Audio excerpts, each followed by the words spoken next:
이스라엘 민족에게 바벨론 포로 시기는 참 힘겨웠습니다. 얼마나 또 어떻게 고통스러웠을까요?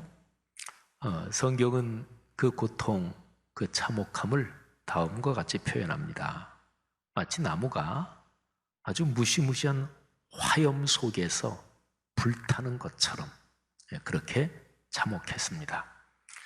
그런데 하나님께서 그렇게 화염 속에서 불타고 있는 나무처럼 그렇게 고통을 당하는 형벌을 받고 있는 이스라엘 민족을 불쌍히 여기셔서 그 불길에서 그들을 끄집어 내셨습니다. 그래서 이스라엘 민족의 이런 상황을 스가랴서 3장 2절이 이렇게 표현합니다. 이 사람은 불에서 꺼낸 타다 남은 나무 토막이다. 저는 불에서 꺼내 그슬린 나무, 개역 개정판 표현입니다. 이런 제목으로 3번에 걸쳐서 오늘까지 설교를 하고 있습니다. 표준 세번역 성경으로 말하면 불에서 꺼낸 타다 남은 나무 토막, 이렇게 표현할 수 있습니다. 우리 여기 성경 스가랴서 3장 2절에 이 사람은 불에서 꺼낸 타다 남은 나무 토막이다. 그럴 때 이 사람은 대제사장 여호수아를 말합니다.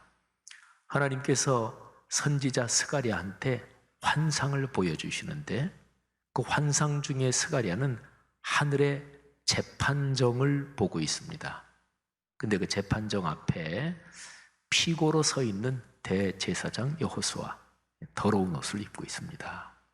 근데 그 여호수아를 가리켜서 불에서 꺼낸 타다 남은 나무 토막이다, 이렇게 표현을 하는 거죠. 대제사장은 이스라엘 민족의 신앙 구조에서 가장 대표가 되는 영적 지도자입니다. 그래서 대제사장 여호수아는 이스라엘 민족 전체를 상징한다고 볼 수도 있습니다.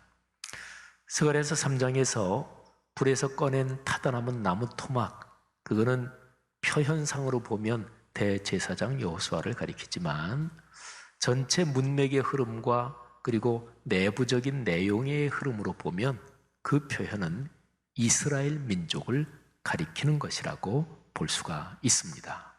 이스라엘 민족이 하나님을 떠나고 말씀을 떠나서 형벌을 받습니다. 그게 바벨론 포로 생활입니다. 참혹한 불길에 타는 것처럼 고통스러웠습니다. 하나님께서 그 불길에서 타고 있는 이스라엘 민족을 끄집어내십니다. 그러니까 그들의 모습은 불에서 꺼낸 타다 남은 나무 토막이죠. 그런데 하나님께서 불쌍히 여기시고 긍휼히 여기셔서 그들을 꺼내주셨는데 그럴 뿐 아니라 그들에게 위대한 3가지 약속을 주십니다. 이게 7절 표현에 보면 그 3가지 약속이 나와요. 첫 번째는 내 집을 다스릴 것이다. 두 번째, 내 뜰을 지킬 것이다.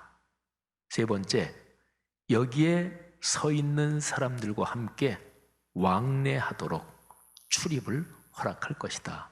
이 3가지 축복을 줍니다. 내 집을 다스릴 것이다. 이거는 구약 성경으로 말하면 이스라엘 백성 신앙 공동체 안에서 리더십을 주고 지도력을 준다, 그런 얘기죠. 그 다음에 두 번째로 내 뜰을 지킬 것이다. 내 집, 내 뜰, 이게 같이 뭐가 대조가 되면서 연결이 되잖아요. 구약의 성전 구조를 보면 성전에 들어가기 전에 그 바깥에 뜰이 있습니다. 그런데 그 뜰에 여인들의 뜰도 있고요. 그리고 제일 바깥에가 이방인의 뜰입니다. 이방인들은 그 이상 더 들어가지 못합니다. 그러니까 하나님의 뜰, 그러면 이방인까지 전부 다 포함하는 거죠. 그러니까 내 집을 지키고 이끈다 하는 것은 이스라엘 백성 신앙 공동체를 이끌어간다 하는 얘기고, 내 뜰을 지킨다 하는 얘기는 모든 사람을 다 포괄해서 거기에서 리더십을 갖고 그들을 이끌 것이다 하는 복을 말하는 거지요. 그 다음에 3번째는 여기 있는 자들 가운데에 내가 출입할 수 있도록 내가 허락하겠다. 근데 스가랴가 환상 중에 본 것은 하늘의 재판정이거든요. 그러면 하나님 앞에 거기 있는 자들이 누굽니까? 천사들, 영적인 존재들이죠. 그러니까 거기에 출입하게 해준다는 거예요. 그것은 하나님께서 영안을 열어주시고 하나님의 뜻을 깨닫도록 문을 열어주시고 그리고 하나님의 거룩한 말씀이 깊이 이해되도록 말씀의 뜻을 열어주신다. 그래서 하나님과 깊이 교제하게 한다. 바로 이것을 말합니다. 성도 여러분들이요, 구약 성경과 신약 성경은 전체적인 큰 흐름에서 다 연결되어 있지요. 여기에 세 가지 축복을 신약 성경, 신약 시대 이후의 상황으로 말한다면 하나님의 집을 다스린다. 이것은 신앙 공동체, 교회 안에서 하나님이 귀하게 쓰신다. 하나님의 일을 감당한다. 그것을 말합니다. 두 번째로 내 뜰을 지킨다 하는 것은 말하자면 신앙 공동체, 교회 공동체 외에 일반 사회적인 영역, 모든 삶의 영역에서 영향력과 리더십을 가지게 한다 하는 것을 말합니다.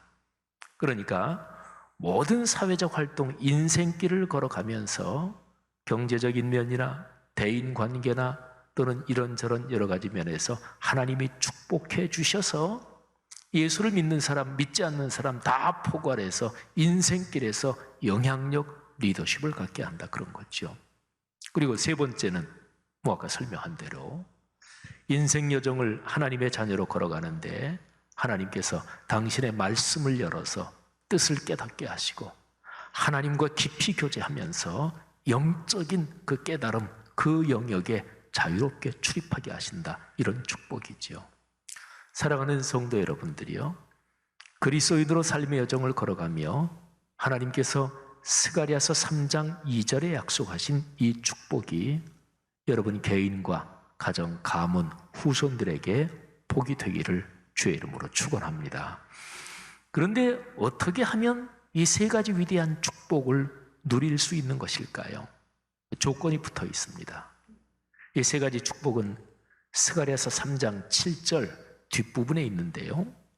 7절 앞부분에 보면 그 조건이 이렇게 기록이 되어 있습니다. 내가 만일 내 도를 행하며 내 규례를 지키면, 이렇게 되어 있습니다. 표현상으로는 두 가지죠.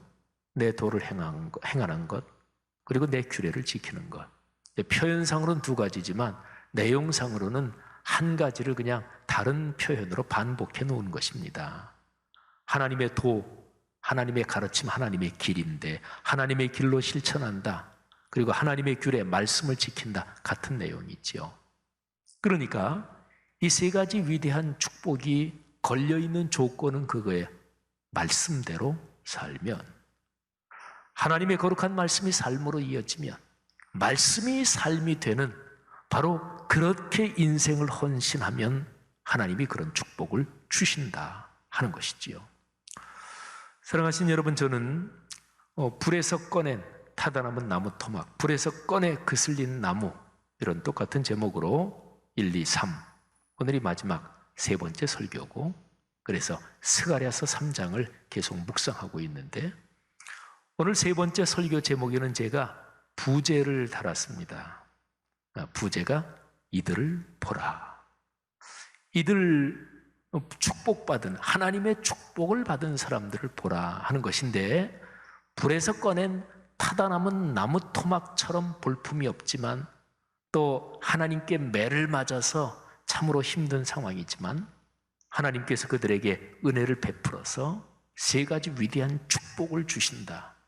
그러면 이 사람들은 얼마나 복이 있는 사람들일까요?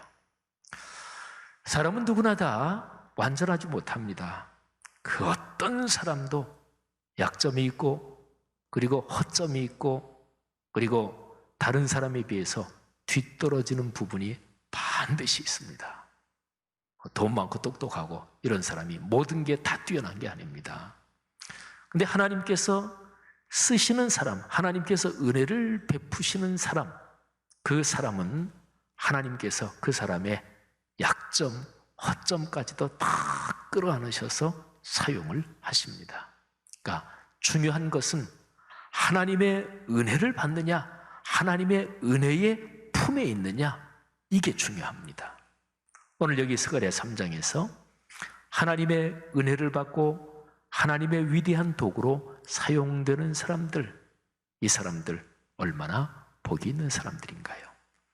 근데 이 사람들에 대한 조금 더 추가적인 설명이 그 뒤에 나오는 3장의 마지막 3절에 기록이 되어 있습니다. 8절, 9절, 10절. 자, 8절 한번 볼까요? 8절에는 참 중요한 표현이 담겨 있는데요. 한번 들어보십시오. 대제사장 여호수아야, 너와 내 앞에 앉은 내 동료들은 내 말을 들을 것이니라. 이들은 예표의 사람들이라. 내가 내 종 싹을 나게 하리라. 아멘. 여러분, 제가 이 표현을 표준 세번역으로 다시 한번 읽을 테니까 들어보십시오. 여호수아 대제사장은 들어라. 여기 여호수아 앞에 앉아있는 여호수아의 동료들도 함께 잘 들어라. 너희는 모두 앞으로 나타날 일의 표가 되는 사람들이다. 내가 이제 새싹이라고 부르는 나의 종을 보내겠다. 아멘.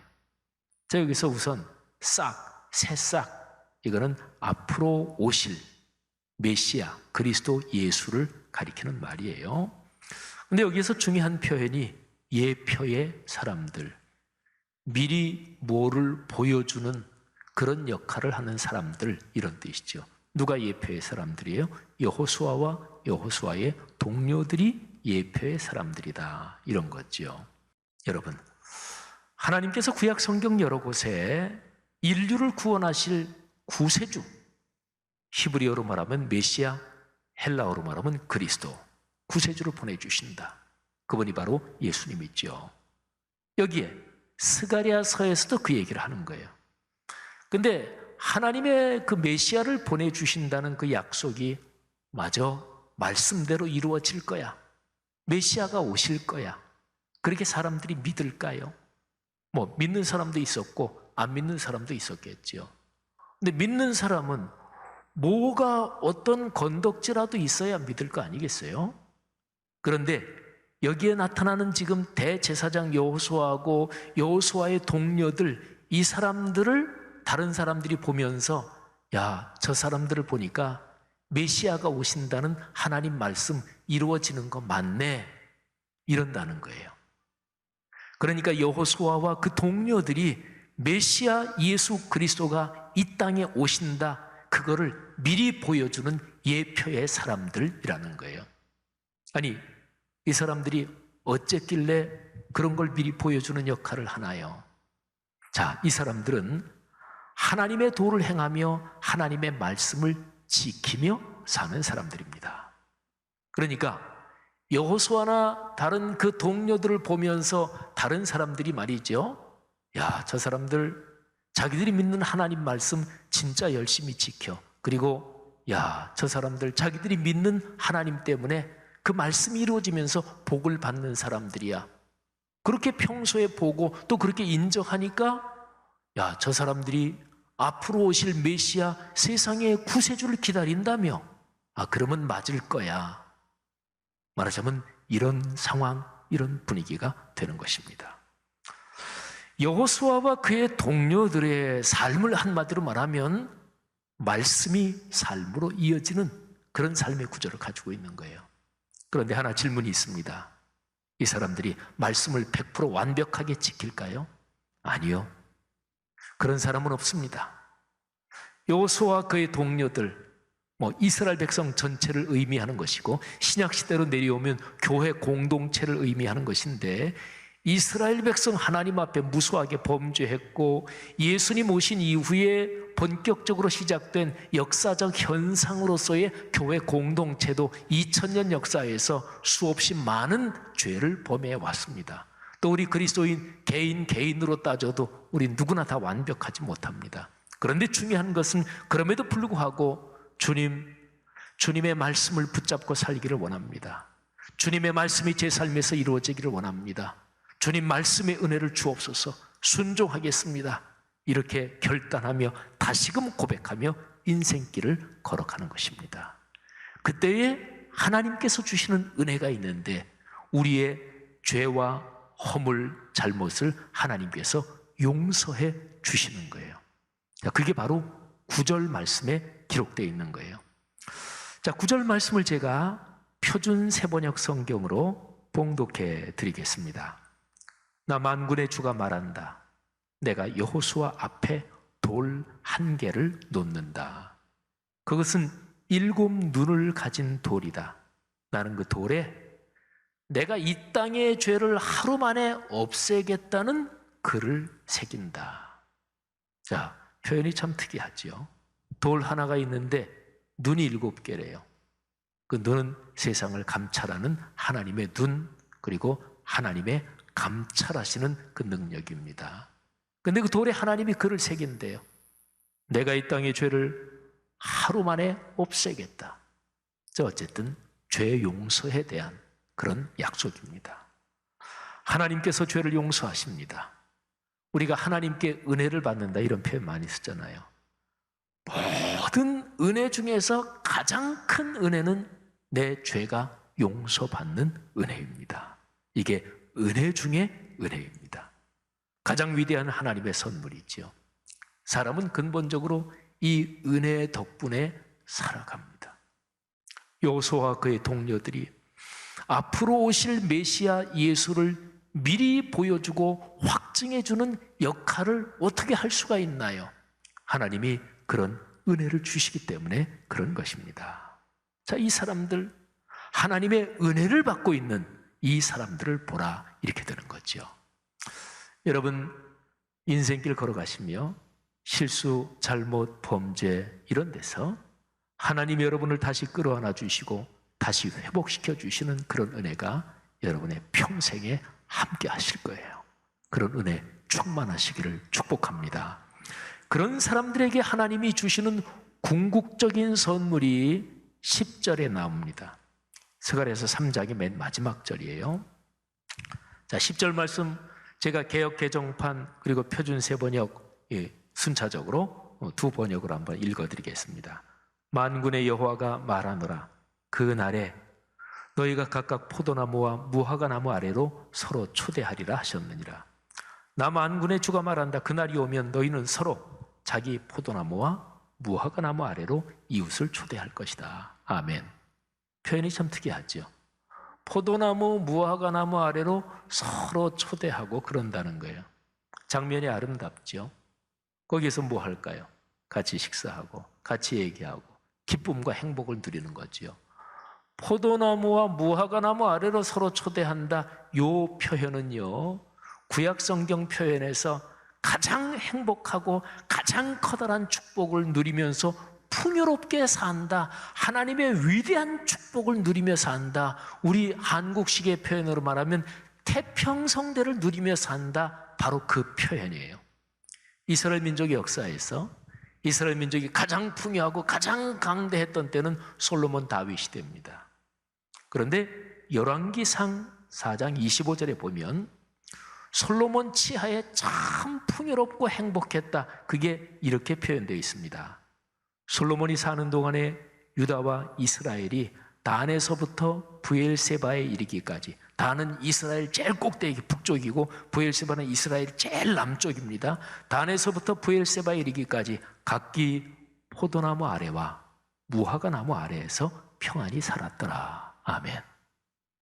자, 그리고요, 나중에 이제 솔로몬이 죽고 남북왕국으로 갈라지고 그리고서 계속 범죄하고 북왕국은 아시리아에 완전히 망해버리고 그리고 남왕국도 전부 망하는 길로 걸어갈 그때에 미가 선지자가 너희가 죄에서 돌이켜서 하나님께로 돌아오면 하나님께서 옛날의 그 축복을 다시 주신다. 그 얘기를 합니다. 미가서 4장 4절. 근데 여기에 바로 그 표현이 또 나와요. 들어보십시오.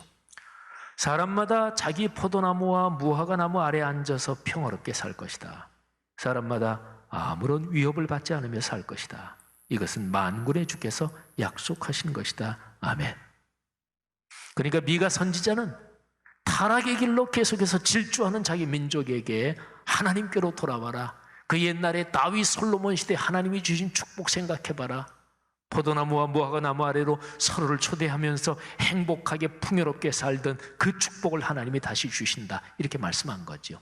미가 선지자가 그 말씀을 한 때는 바벨론 포로로 끌려가기 전이에요. 근데 바벨론 포로로 끌려갔고 거기서 고통을 당하다가 하나님이 불에서 타는 나무 토막을 끄집어내듯이 다시 끄집어내서 그래서 예루살렘으로 돌아온 이스라엘 백성 공동체에게 스가랴 선지자가 다시금 그 표현을 쓰는 거예요. 너희가 포도나무와 무화과 나무 아래로 서로 이웃을 초대하며 그렇게 살게 될 것이다. 할렐루야. 사랑하신 여러분, 오늘 이 말씀을 이렇게 묵상하면서 그러면 이 말씀이 우리에게 주는 교훈 가르침은 무엇인가? 그게 중요하겠죠. 여호수아 그리고 여호수아의 동료들은 예표의 사람들이라 그랬죠. 메시아 예수 그리스도가 이 땅에 오실 거를 미리 보여주고 저 사람들 보니까 메시아가 온다는 게 맞네, 이런 역할을 하는 사람들, 예표의 사람들. 우리는 누굽니까? 우리는 예수 그리스도 메시아 예수님 이후의 사람들입니다. 그러니까 우리는 그리스도를 예표하는 사람들 이 정도가 아니지요. 우리는 예수 그리스도의 보혈로 구원을 받았고 그리고 거룩한 영으로 예수 그리스도는 우리와 같이 살아가고 계십니다. 그래서 우리는요, 그리스도를 드러내는 편지입니다. 우리는 그리스도의 편지요, 그리고 예수 그리스도의 그 아름답고 향기롭고 그 축복스러운 것을 다른 사람들한테 드러내는 그리스도의 향기입니다. 고린도후서 3장 3절 말씀을 들어보십시오. 사도 바울이 고린도 교회 교인들에게 이렇게 얘기합니다. 여러분은 분명히 그리스도께서 보내신 편지입니다. 고린도후서 2장 14절에서 사도 바울은 그리스도의 향기와 연관해서 이렇게 말씀하고 있습니다. 그러나 그리스도의 개선 행렬에 언제나 우리를 참가시키시고 어디에서나 우리로 그리스도를 알리는 지식의 향기를 풍기게 하시는 하나님께 감사를 드립니다. 우리는 구원을 얻는 사람들에게나 멸망을 당하는 사람들에게나 하나님 앞에서 그리스도의 향기입니다. 할렐루야. 사랑하신 여러분, 어떤 사람이 그리스도의 편지 역할을 할 수 있나요? 누가 그리스도의 향기 역할을 하며 인생길을 걸어갈 수 있나요? 스가랴서 오늘 말씀에 7절 그 앞부분에 기록된 대로 하나님의 말씀이 삶이 되는 사람들입니다. 하나님의 말씀이 내 삶으로 이어져서 내 삶에서 살아 움직이고 작동되는 그 사람들을 통해서 그리스도의 편지가 전달되고 그리스도의 향기가 전달이 되는 거죠. 그러면 말씀이 삶이 되기 위해서 가장 필요한 것이 무엇일까요? 그걸 가리켜서 믿음이라고 합니다. 하나님의 말씀이 예배 중에 선포를 통해 우리에게 다가올 때, 개인적인 말씀 묵상을 통해 나에게 다가올 때, 그때 내 마음에 깊이 다가오는 또는 내게 깨달음이 되는, 내게 권면과 도전과 또는 꾸지람이 되는 그 다가오는 말씀을 믿음으로 받아들이는 거예요. 그래서 믿음으로 그 말씀을 아멘으로 화답하며 받아들이는 그 사람들에게 그 꽉 잡은 그 말씀이 살아 움직이고 말씀의 내용이 그 사람의 삶에서 이루어지는 거죠. 성도 여러분, 누구나 다 그리스도인들은 불에서 꺼낸 타다남은 나무 토막과 같은 존재라고 할 수 있습니다. 그런데 하나님께서 은혜를 주시는 거예요. 하나님이 주시는 은혜에 근거해서 그 은혜를 믿음으로 받아들이면서 그리스도인은 하나님의 도구로 살아가는 것입니다. 에베소서 2장 8절, 저 유명한 말씀이 있죠. 여기에서 은혜와 믿음, 이 두 단어를 중심으로 이 말씀에 한번 귀를 기울여 보십시오. 너희는 그 은혜에 의하여 믿음으로 말미암아 구원을 받았으니 이것은 너희에게서 난 것이 아니요 하나님의 선물이라. 아멘. 성도 여러분들이요, 우리가 받은 이 위대한 선물을 확신합시다. 그리스도인은 세상을 넉넉하게 이길 수 있습니다. 삶의 여정에서 닥쳐오는 어떤 어려움이든 그리스도인은 이길 수 있습니다. 어떤 힘으로요? 믿음의 힘으로. 그 믿음은 하나님이 주신 은혜에 근거하는 거죠. 믿음이 이깁니다. 주 예수 그리스도를 굳게 믿고 살면 세상의 어떤 큰 세력도 믿음으로 이길 수 있음을 확신하시고 살아가는 여러분 모두 되시기를 주의 이름으로 축복합니다.